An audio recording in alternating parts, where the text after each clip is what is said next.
Labadiena, aš Vilkė Vaida ir šiandien aš pristatau naują dalyką mūsų ūkyje, tai yra vilnos mulčius. Būtent nevalytos avių vilnos mulčius.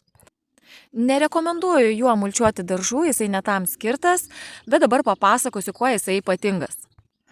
Pirma, saugo nuo šalčio ir dirvą saugo nuo perdžiūvimo, taigi aktualus sausringais ir šaltais laikotarpiais. Naudinga mulčiuoti kažkokius daugiamečius augalus, pavyzdžiui, čia mulčiavome sausmedžius, galima mulčiuoti jaunus medelius, kažkokius jaunus krūmelius, kurie neseniai pasodinti, juos reikia ravėti, laistyti daug reikia. Ir tokiu būdu mes maksimaliai sumažiname ravėjimo kaštus ir, aišku, sutaupome vandens, drėgmės, laistymo.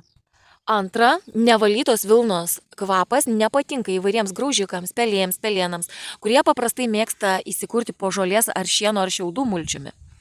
Trečioji geroji naujiena - tai natūralus barjeras nuo šliužų ir sraigių. Jeigu jūs gyvenate teritorijoje, kuri užteršta šliužais ir sraigiam, vilnos mulčius gali būti išeitis.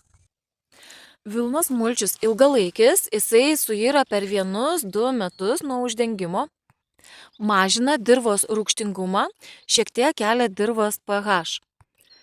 Ilgainiui irdama vilna tampa trąša ir į dirvą išskiria labai daug naudingų elementų, tokių kaip azotas, siera, anglis, fosforas, kalis, kalcis, magnis, cinkas, varis, manganas. O tai reiškia, kad vilna yra natūrali apsauga nuo įvairių kenkėjų.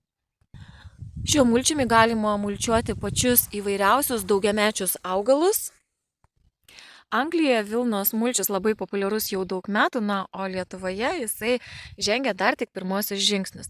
Įsigyti šio vilnos mulčiaus galite mūsų internetinėje parduotuvėlėje www.gamtinisdaržas.lt. Siūlomo kiekio užteks uždengti 4,5-5 kvadratinius metrus. Iki.